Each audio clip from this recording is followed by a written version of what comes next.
지난주까지 하나님에 대해서 우리가 공부를 좀 했습니다.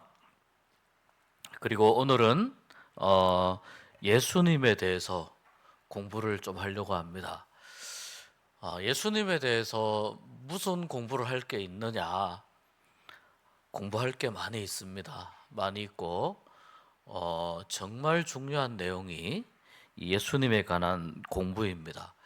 보통 이제 예수님에 대한 내용, 예수님에 대한 그 공부를 보통 조직 신학에서 이제 기독론 이렇게 이야기를 합니다. 기독론.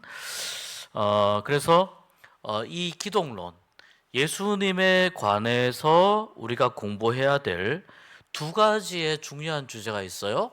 하나는 뭐냐면 예수님은 누구시냐 하는 문제입니다. 예수님은 누구시냐. 두 번째는 예수님은 어떤 일을 하시느냐. 이 두 부분입니다. 하나는 예수님은 누구시냐, 예수님은 어떤 일을 하시느냐. 이 내용이 이 기독론의 비교적 핵심적인 내용이라고 볼 수 있습니다. 예수님이 누구시냐. 우리가 고백하기에 우리가 오늘 이 말씀에도 보면 이 예수님께서 아직 십자가에 죽으시기 전에 제자들과 함께 가이사랴 빌립보 지방으로 가셔서 거기에서 제자들과 나눈 대화입니다. 여기도 보면 예수님께서 이렇게 말씀합니다. 사람들이 나를 누구라 하느냐? 사람들이 나를 누구라 하느냐? 이렇게 이야기하십니다. 그러니까 예수님께서 테스트를 해보시는 거예요. 지금 내가 한 마태복음 16장이니까 예수님께서 사역을 제법 하신 그런 지금 상황입니다.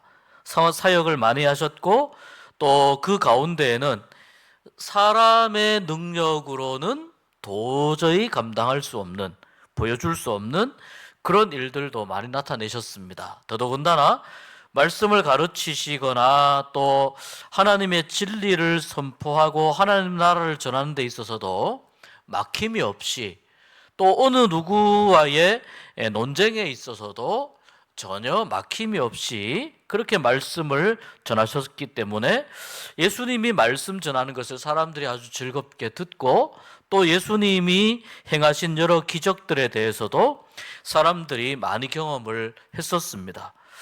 그래서 예수님께서 일종의 이 중간 점검 정도라고 볼 수도 있습니다. 사람들이 나를 누구라고 생각하느냐. 그래서 제자들이 지금까지 사람들에게서 들었던 예수님에 관한 이야기를 합니다. 누구는 엘리야, 누구는 또 예레미야, 또 어떤 사람은 최근에 순교한 세례 요한 같은 사람입니다. 이렇게 이야기합니다. 예수님에 대해서 세례 요한이나 엘리야나 예레미야 같은 선지자로 사람들이 생각합니다. 라고 이야기합니다. 예수님께서 그 이야기를 들으시고 나서 이번에 이제 제자들에게 물으십니다. 세상에 말하자면 세평은 그렇다 치고 제자들, 나하고 함께 생활한 제자들은 조금 다르겠지. 이런 생각으로 제자들에게 물으십니다. 너희는 나를 누구라 하느냐? 그때 베드로가 대답하는 거죠. 주는 그리스도시요 살아계신 하나님의 아들이십니다. 이 말이 굉장히 의미가 있는 말이에요. 물론 이 그리스도라고 하는 말, 하나님의 아들이라고 하는 말, 그리스도는 우리가 메시아로 볼 수 있잖아요. 메시아는 어떻게 보면 하는 일에 관련된 부분이에요. 예수님이 메시아 같은 일을 해주실 것이다 라고 하는 어떤 일을 하는지에 관한 베드로의 생각이고, 하나님의 아들입니다 라고 하는 말은 뭡니까? 예수님이 누구이신가라는 것에 대한 베드로의 생각입니다. 그러니까 오늘 여기 나와 있는 그리스도시요 살아계신 하나님의 아들입니다 라고 하는 이 말 가운데에는 사실 이 베드로가 가지고 있는 예수님의 어떤 그 존재에 관한 이해와 또 예수님이 어떤 일을 하시는가, 또 어떤 일을 하실 것인가에 대한 베드로의 이해 플러스 기대가 이 안에 들어가 있습니다. 예수님이 그 대답을 들으시고 굉장히 만족하십니다. 괜찮은데? 나쁘지 않은데? 만족하십니다. 그래서 이 베드로를 칭찬하십니다. 칭찬하시고 네가 정말 제대로 알고 있구나. 그리고 이제 너는 베드로다. 이 반석이다라는 뜻이잖아요. 이 말은 베드로라고 하는 사람 자체가 반석이라기보다는 이 베드로가 고백한 신앙 고백이 반석과 같은 고백이다. 그래서 이 베드로가 고백한 그 반석과 같은 고백 위에, 그 신앙 고백 위에 교회를 세우겠다라고 하신 것이 이제 예수님의 교회에 대한 처음 하시는 언급입니다. 그리고 또 유명한 이야기 아시죠? 천국 열쇠 이야기 아시죠?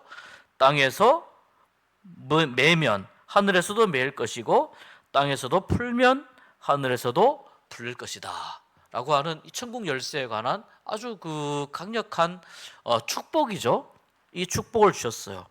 이 천국 열쇠에 관한 이야기는 땅에서 매면 하늘에서도 매이고 땅에서 풀면 하늘에서도 풀린다고 하는 이 말은 베드로와 같은 신앙 고백을 하는 모든 그리스도인에게 하나님이 주신 고백입니다. 하나님 주신 약속입니다. 예수님이 주신. 그래서 우리가 이 교회라고 하는 것이 개개인도 하나의 교회라고 볼 수 있어요. 그리스도인 한 명 한 명도 교회라고 볼 수 있어요. 그 한 사람 한 사람이 전부 다 예수 그리스도에 대한 이러한 신앙 고백을 하고 이 구원의 확신을 가지고 그렇게 살아간다면 그 한 사람 한 사람이 교회라고 볼 수 있고, 또 동시에 그 사람들이 모여서 구성한 이 공동체도 역시 교회라고 볼 수 있습니다. 그리고 결국 하나님께서 생각하시는 교회는 하나의 교회입니다. 무슨 뜻이냐면 오늘날 우리나라뿐만 아니라 전 세계에 많은 교회들이 있습니다. 다양한 교단적인 배경을 가지고 신학적인 배경을 가진 다양한 교회들이 있지만 그 다양한 교회들이 전부 다 예수 그리스도에 대한 신앙 고백을 가지고 있다면 그 모든 교회는 어떤 교회다? 전부 다 하나의 교회이다라고 볼 수 있는 것입니다. 그러니까 이것이 이제 앞으로 우리가 나중에 교회란 무엇인가 할 때 또 좀 공부를 해보도록 하겠습니다. 오늘 제가 이 말씀을 본문으로 삼은 것은 예수님에 관한 제자들의 고백 중에 가장 탁월한 고백이기 때문입니다. 오늘은 이제 첫 번째로 예수님은 누구이신가? 예수님은 누구이신가라고 하는 부분에 대해서 우리가 잠시 좀 생각을 해 보도록 하겠습니다. 여러분 그런 생각 해 보신 적 있습니까? 만약에 2000여 년 전에 예수님이 직접 태어나서, 예수님이 직접 나타나서 예루살렘이든 뭐 유대 땅이든 뭐 요단강이든 유대 광야든 또 뭐 갈릴리 바다 근처든 이런 데서 활동하시는 모습을 내가 직접 볼 수 있었으면 얼마나 좋았을까? 그런 생각 해본 적 있습니까? 내가 직접 보고 예수님의 음성을 직접 들을 수 있었으면 얼마나 좋았을까? 굉장히 좋았겠죠? 그런데 그때 당시에 예수님을 직접 만나고 직접 보았던 사람들 중에 그 사람들이 결국은 마지막에 어떻게 했습니까? 예수를 십자가에 못 박으라고 이야기를 해요.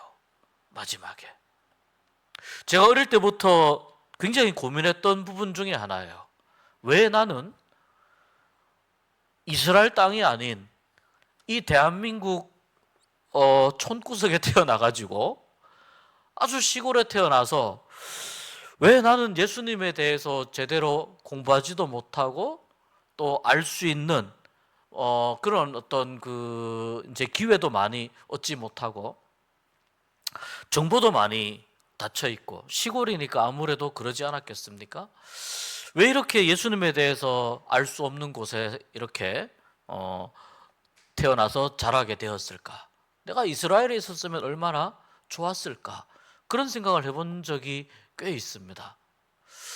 그런데 이제 점점 시간이 지나면서 보니까 당시에 예수님에 대해서 사람들이 생각하고 또 예수님에 대해서 행동했던 것들을 이렇게 보니까 또 제가 이제 사역을 하면서 이단에 관련된 사역들을 좀 하면서 보니까 그게 그렇게 예수님을 직접 보았다고 해서 예수님을 막 나의 구주로 고백을 하고, 지금 우리는 예수님은 하나님이다 이렇게 뭐 완전히 못 박아 놓고 있잖아요. 완전히 못 박아 놓고 거기에 대해서 흔들림이 없잖아요. 예수님은 완전히 하나님이고 예수님은 완전히 온전한 인간이시고. 근데 당시에는 이것을 이해하는데 수백 년의 시간이 걸립니다. 이것을 이해하는데 예수님이 하나님이시고 하나님과 같은 본질을 갖고 계시다. 하나님과 본체이시다. 이렇게 선포하는 성경 말씀이 있죠. 빌립보서 2장 6절 말씀 한번 찾아볼까요? 빌립보서 2장 6절 말씀 한번 보시겠습니다. 여기 보면 자, 화면에 한번 보십시오. 여기 보면 같이 읽어보겠습니다. 그는 근본 하나님의 본체시나 하나님과 동등됨을 취할 것으로 여기지 아니하시고. 자, 이게 지금 빌립보서가 바울이 쓴 서신이잖아요. AD 100년이 넘어가지 않았어요. 그 신약 성경은 거의 다 AD 100년 안쪽으로 쓰여졌습니다. 아마 상당히 늦게 쓰여진 성경 중에 하나가 요한계시록일 겁니다. 사도 요한이 이제 아주 그 고령의 나이에 쓴 책이고, 이 바울이 쓴 빌립보서인데 여기 보면 그는 근본, 그는 누구냐면 예수님이에요. 근본 하나님의 본체시나 하나님과 동등됨을 취할 것으로 여기지 아니하시고, 이 말은 무슨 뜻이냐면 하나님과 충분히 같은 우리가 레벨이라는 말을 쓰죠. 하나님과 같은 레벨에 있는 분으로 그렇게 있을 수 있는데 그것을 예수님께서 내려놓으셨다는 뜻이에요. 내려놓으시고 이 땅에 오셨다라는 의미입니다.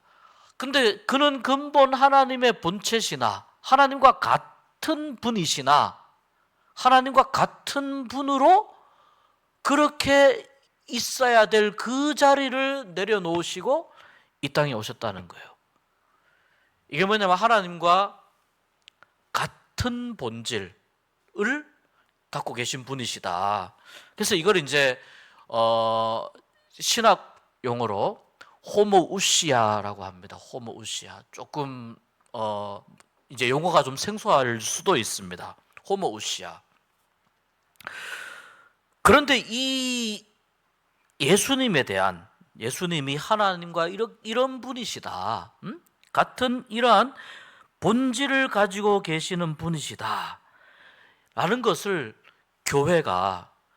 교회들이 이제 점점 막 부흥을 하잖아요. 예루살렘에서 유대 지역으로, 그 다음에 그 팔레스타인 지역에서 점점 많은 사람들이 흩어져 있는 이 디아스포라, 그렇게 해서 이제 아시아로 퍼져나가고 소아시아, 이집트 쪽으로도 가고 또 유럽으로도 가고, 이렇게 쫙 많이 퍼져서 주로 이 로마 제국이 다스리던 그 지역에 굉장히 많은 교회들이 세워지게 됩니다.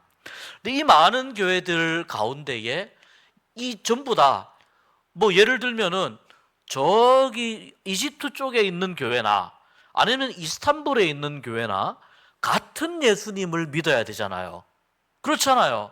여기는 이런 예수님 믿고, 저기는 우리는 이런 예수님을 생각하고, 저기는 저런 예수님 생각하고, 그럼 이게 말이 안 되지 않습니까? 교회가 하나님 안에서 통일된다는 것도 말이 안 되고, 같은 복음을 가지고 있다는 것도 말이 안 되잖아요. 근데 그런 일들이 자꾸 일어나는 것 같더라는 거예요. 그래서 교회들이 안 되겠다 해가지고 함께 모여서 이 예수님에 대해서 우리가 신학적으로 정리를 하자 라고 해서 함께 모여서 정리한 회의가 뭐냐면은 325년에 있었던 니케아 회의라고 하는 회의입니다. 니케아 회의 많이 들어보셨을 겁니다. 여기에서 이제 하나의 중요한 신앙 고백이 나옵니다. 왜 이런 게 나오냐면 예수님 당시에 이제 그 예수님이 돌아가시고 나서 승천하시고 나서 예수님에 대한 다양한 여러 가지 해석들이 나옵니다. 그 다양한 해석들 중에 예를 들면 영지주의 같은 이단들은 뭐라고 이야기하느냐면 영지주의도 그렇고 도세티즘이라고 하는 데서도 이야기하고 뭐라고 하냐면 예수님은 이 땅에 오실 때 육신의 몸을 입고 오신 것이 아니다. 왜냐하면 하나님이 어떻게 이 저급한 사람의 몸을 입을 수가 있느냐. 그 존귀한 분을 어떻게 이 가죽 껍데기에 담을 수 있느냐. 그렇게 해서 예수님은 이 땅에 육신의 옷을 입고 오신 것이 아니고 예수님은 이 땅에 그렇게 오신 것처럼 눈에 보였을 뿐이다 라는 이야기를 해요. 그걸 가연설이라고 그러는 거예요. 그냥 눈에 보이게끔 계셨다. 살을 가지고 계셨다는 뜻이 아니라 그럼 우리가 뭘 생각할 수 있습니까? 유령 같은 걸 생각할 수 있잖아요. 유령 같은 거. 살이 없는 그러나 눈으로 보일 수 있는 그런 존재로 오셨다. 이렇게 이제 예수님에 대해서 이야기하는 사람들이 있었는데 그 대표적인 사람들이 영지주의예요. 오늘날에도 이 영지주의적인 영향을 받은 그 이단들이 많이 있습니다.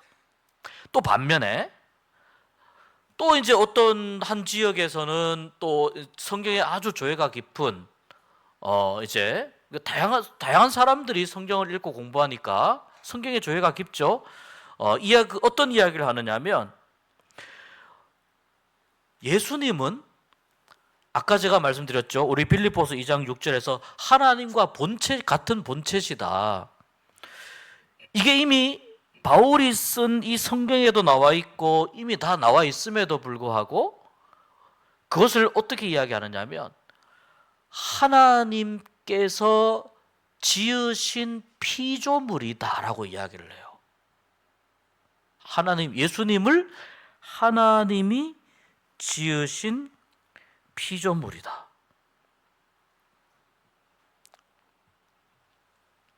하나님이 지으신 피조물 중에 제일 훌륭하신 분이다. 그렇게 이야기를 합니다. 이런 이야기를 한 분이 누구냐면 아리우스라고 하는 분입니다. 아리우스. 이것도 성경이 이야기하는 예수님에 대해서 맞지 않죠.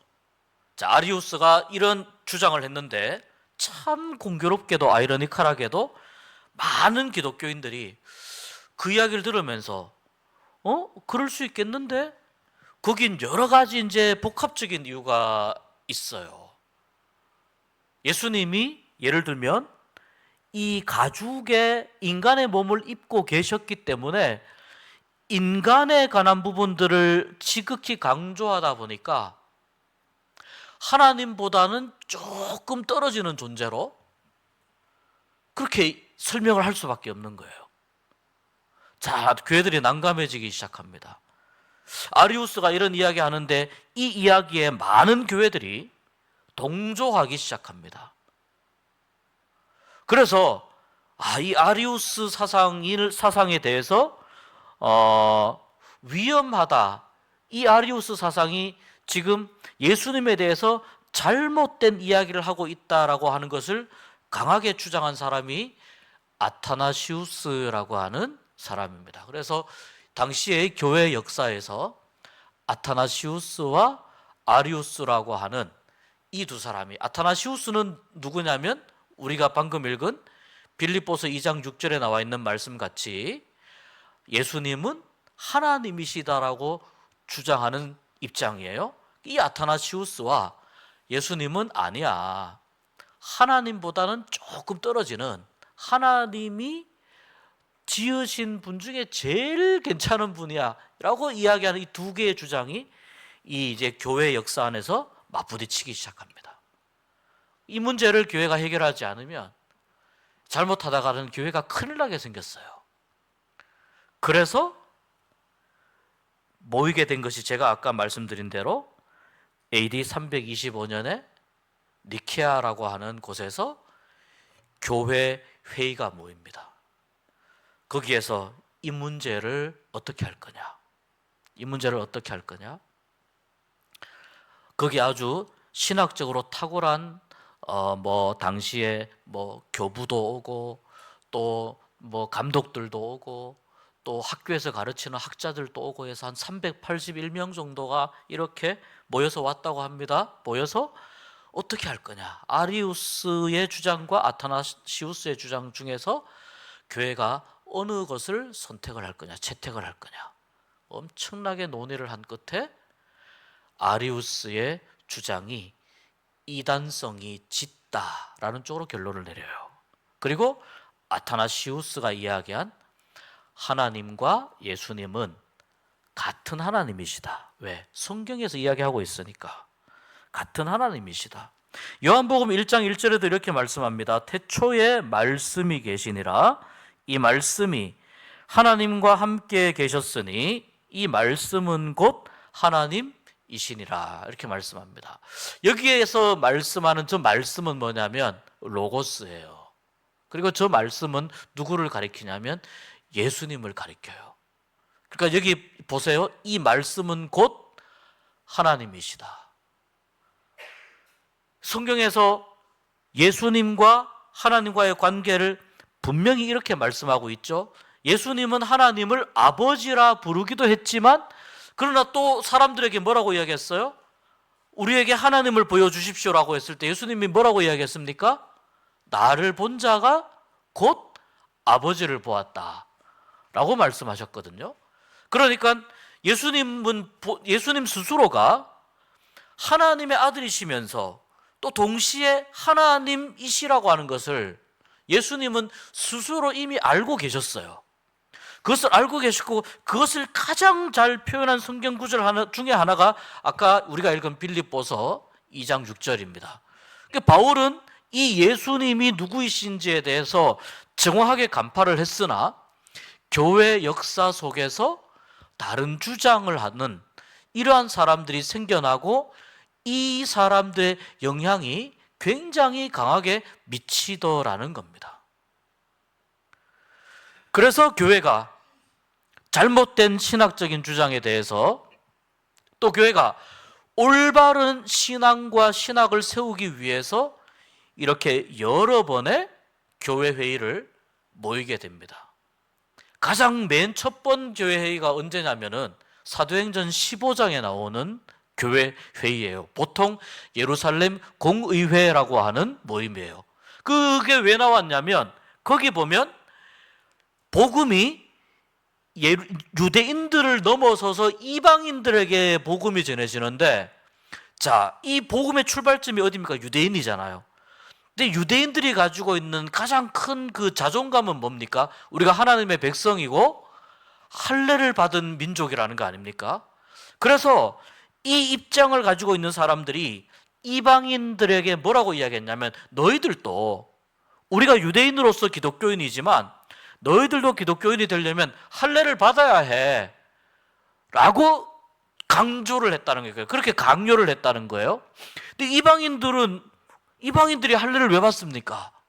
그렇잖아요. 이방인들이 할례를 왜 받습니까? 이 문제 때문에 이제 예루살렘에서 복음이 이제 드디어 예루살렘을 넘어서 유대교를 넘어서서 유대인들을 넘어서서 이제 많은 이방인들의 땅으로 흘러가는데 앞으로 이방인들이 주님께로 돌아오는 데 있어서 이 문제가 큰 걸림돌이 되겠구나 라고 하는 것을 교회의 지도자들이 알게 됩니다. 거기에서 바울도 와서 이야기를 하고 베드로도 이야기를 하고 예수님의 동생 야고보도 이야기를 해서 어떻게 정리를 하느냐? 할례 문제는 이방인들 중에 비유대인들 중에 그리스도인이 되고자 하는 사람들에게는 강요하지 말자. 이렇게 정리를 합니다. 이렇게 정리를 해서 이 할례 문제가 정리가 되면서 이 기독교가 이방인들에게 퍼져나가는 데 있어서 굉장히 힘들고 어려운 관문을 지혜롭게 잘 통과해 나간 그 첫 번째 교회회의가 사도행전 15장에 나오는 예루살렘 공의회입니다.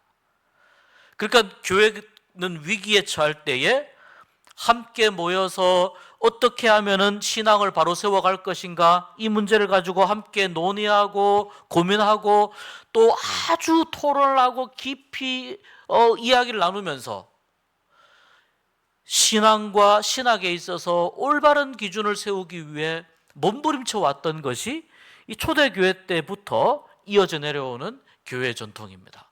그 중에 가장 힘들었던 것 중에 하나가 바로 이 문제입니다. 예수님이 누구이신가? 예수님이 누구이신가? 여러분 보세요. 오늘날에 보면 내가 하나님이다, 또는 내가 보혜사다, 뭐 이렇게 주장하는 그 이단들이 많이 있습니다. 저는 제가 보기에는 전부 다 이 약간 좀 변형된 아리우스 계열이라고 이제 보여집니다. 왜 그러냐면 하나님이 만드신 존재들 중에 가장 탁월한 존재를 갖다가 그 자리에 자기를 집어넣는 거예요. 그 자리에. 그 왜 가능하냐? 내가 사람이지만 아리우스의 입장을 빌리면 내가 하나님이 아니어도 되거든요. 하나님이 아니어도 되는데 내가 보혜사의 자리에 딱 올라가도 보혜사는 하나님이 만드신 존재 중에 가장 탁월한 존재야. 그러면서 내가 보혜사다 그러잖아요. 그쪽에서 주장하는 그 사람들 이야기를 들어보니까 처음에는 이 보혜사라고 주장하는 이 교주에 대해서 그 내부적으로 이 교주는 죽지 않는다라고 처음에 교리를 가지고 있었대요. 처음에 이분은 죽지 않습니다. 그런데 이제 이 이단 쪽을 그 연구하고 이쪽을 이렇게 파헤치는 그 아주 유명한 그 이제 그 이단 연구하는 그 기관이 있거든요. 거기에서 잠입 취재를 합니다. 잠입 취재를 하는데 제보가 하나 들어옵니다. 그쪽에서 이야기하는 그 죽지 않는다고 하는 그 사람이 저기 강남의 어느 병원에서 휠체어를 타고 지금 비실비실 해가지고 지금 병원에서 치료를 받고 있더라. 그런 제보를 듣고 그 병원에 갑니다. 가서 사진을 찍습니다. 이 사람 맞습니까? 그 사람이 맞아요. 거기 보면은 휠체어 앉아가지고 어디가 아픈지는 잘 모르지만 휠체어에 앉아가지고 굉장히 아주 그 병색이 짙은 그러한 모습으로 고개를 한쪽으로 이렇게 기울어서 앉아있는 모습이 사진에 찍힌 적이 있어요. 제가 그 사진을 본 게 꽤 오래 전입니다. 그래서 이 보혜사는 죽지 않는다 라고 하는 교리를 가지고 있다가 최근에 교리를 바꿉니다. 어떻게 바꾸느냐? 보혜사도 죽는다 교리를 이렇게 바꿉니다. 그 안에서 자기들끼리 안에서 보혜사도 죽는다. 제가 지금 누구 이야기하는지 다 아시죠? 예, 신천지 이야기하고 있는 거예요 지금. 그러니까 자 보십시오.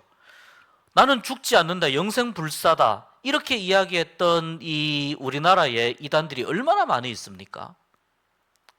그런데 내가 하나님이다라고 했던 누구도 죽었고 다 죽습니다. 그러니까 제가 보기에는 전부 다 이 그 아리우스 계열의 어떤 변형된 그러한 논리를 가지고 이제 자기의 어떤 그 종교적인 그런 부분들을 강하게 이렇게 결집시키기 위해서 만든 말도 안 되는 얼토당토하는 그런 교리라고 볼 수 있는 거죠. 여러분, 제가 오늘 왜 이 말씀을 드리냐면 우리가 믿고 고백하는 예수 그리스도에 대한 이 고백, 주는 그리스도시요 살아계신 하나님의 아들이십니다, 또는 우리가 성부 하나님, 성자 하나님, 성령 하나님, 사실 이 예수 그리스도에 관한 내용이 정리가 되면서 그 다음에 어디에 무엇에 관한 질문이 또 이어져 나오느냐면 그러면 성령님은 어떻게 할 것이냐 에 관한 문제가 또 나와요. 그리고 그 이후에 이 아리우스주의가 얼마나 영향을 끼쳤냐면 다시 문제가 제기되는데 뭐냐면, 좋아, 그러면 예수님이 하나님이라고 칩시다.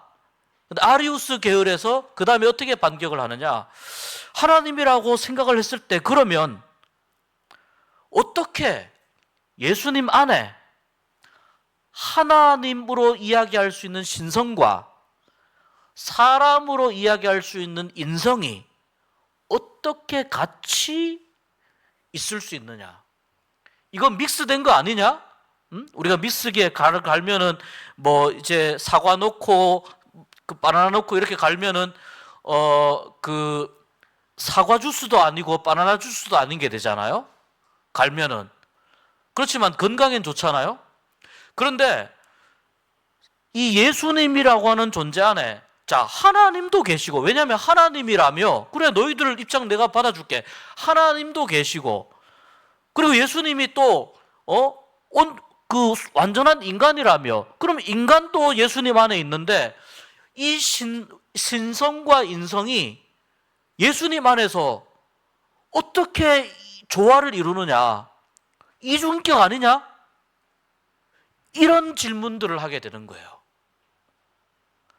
그래서 이 성령에 관련된 질문은 콘스탄티노플 회의라고 하는 회의에서 정리가 되고요.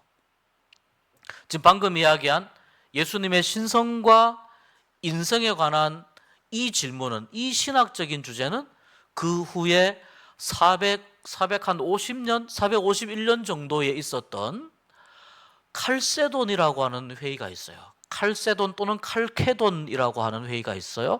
그 회의에서 이제 이 문제가 정리가 됩니다. 그럼 이 삼위일체가 그렇게 해서 정리가 되는 거예요. 그럼 여러분 한번 보십시오.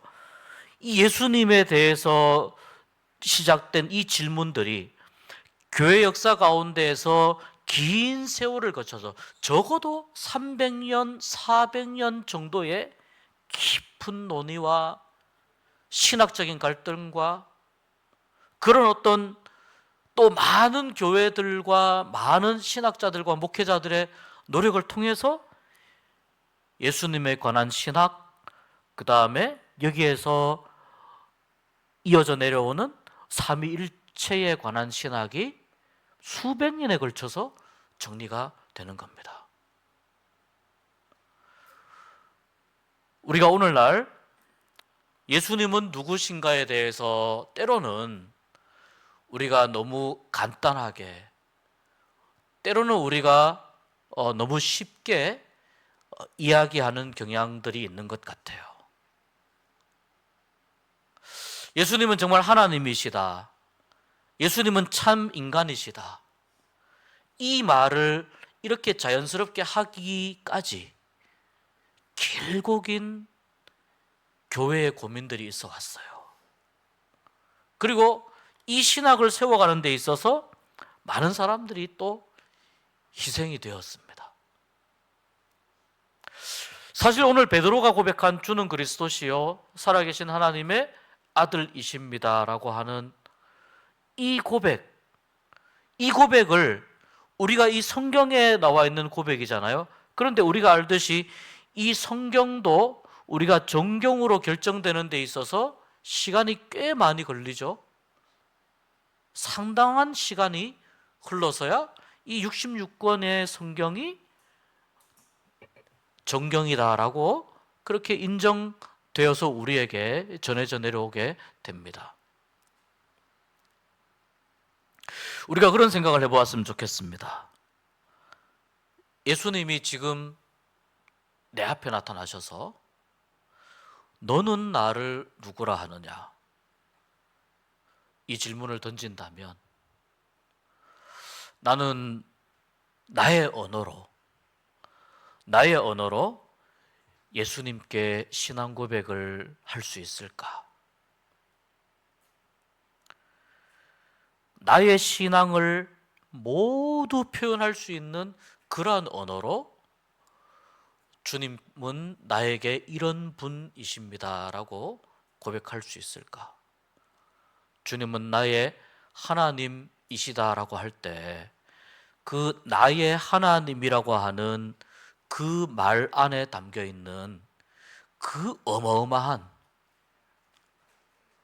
엄청난 그러한 신앙의 의미를 나도 그러한 고백을 이 말 가운데, 고백 가운데 얹어서 주님 앞에 드릴 수 있을까? 여러분, 결국 신앙 고백은 내 삶의 어떤 그 흔적, 내가 살아온 지금까지의 인생 가운데에서 거기에서 하나님 앞에 올려드리게 되는 것이거든요. 결국 신앙 고백이라고 하는 건 성경에서 말씀하는 예수 그리스도에 대한 이 커다란 신학적인 틀을 벗어나지 않으면서 나는 주님을 어떤 주님으로 고백할 수 있을까? 여러분, 이러한 질문을 나 자신에게 던져보면 좋을 것 같습니다. 베드로가 이 대답을 얼마나 깊이 고민해서 했는지 저는 잘 알지 못합니다. 그러나 베드로의 이 대답이 예수님께서 칭찬하실 만한 대답이었다는 것을 우리가 볼 때에 베드로는 예수님을 굉장히 많이 생각하고 예수님을 따랐을 것임에 틀림없지만 또 동시에 그 이후에 나오는 예수님과 베드로와의 대화에서 십자가 지시는 예수님을 만류하는 베드로의 행동에 대해서 사탄아, 너는 나를 넘어지게 하는 자로다, 내 뒤로 물러가라라고 호통치고 야단치시는 예수님의 그 모습을 보면서 또 한편으로는 베드로의 아직 충분하지 않은, 아직 성숙하지 않은 그러한 신앙의 모습을 동시에 발견하게 됩니다. 그러나 어떤 쪽으로 이해하든지 간에 중요한 것은 베드로는 그 당시에 예수님께 칭찬을 들었던 유일한 제자라는 거예요. 베드로의 신앙 고백은. 그리고 여러분, 모든 사람의 신앙 고백은 다 완벽할 수는 없지만, 베드로처럼 완벽할 수는 없지만, 그러나 예수님께서 우리에게, 각자에게 원하시는 신앙의 고백이 있다는 거예요. 예수님은 누구이신가? 사람들은 이렇게 이야기하는데 너희는 나를 누구라고 생각하느냐? 이 질문에 대해서 나의 언어로, 나의 삶으로 주님 앞에 정말 흔들림 없는 그러한 신앙 고백을 할 수 있는 우리가 될 수 있기를 소망해 봅니다.